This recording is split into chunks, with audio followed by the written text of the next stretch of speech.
Compute the vector gravitational field at a point P on the perpendicular bisector of the line joining two objects of equal mass, separated by a distance 2a as shown in the figure.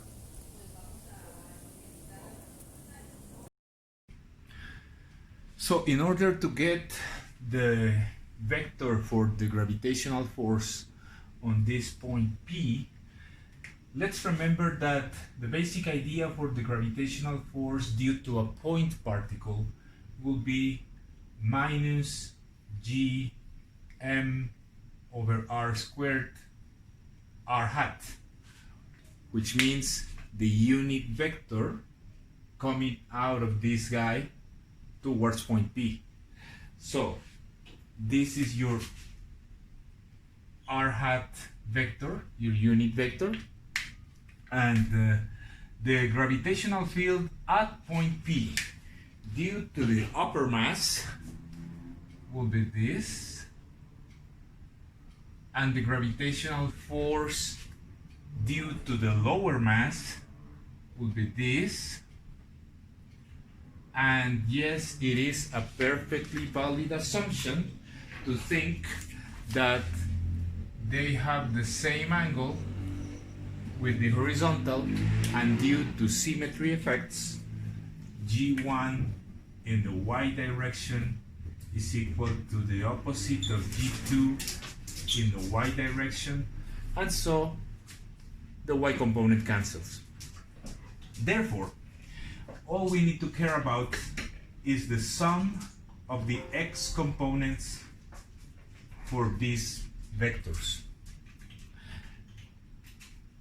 Now, once again, due to symmetry, that basically means twice g1x, because the two vectors have basically the same magnitude and the same angle.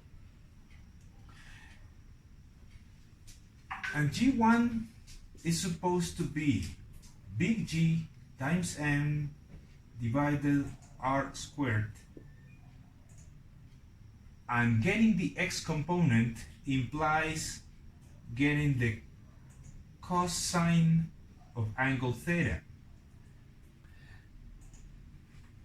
Now, from the Pythagorean theorem, this r squared, which I really should have called d squared,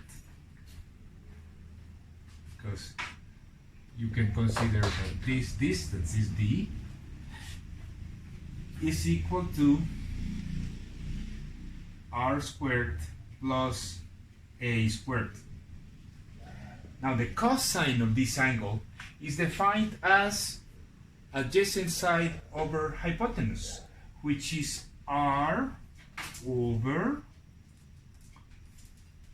square root of r squared plus a squared. So basically what we are saying is that the vector for the gravitational field is given by 2g m r over r squared plus a squared to the 3/2 power. You add now a negative for this and the proper unit vector, which is I, and you get the vector form of the gravitational field. Thank you very much.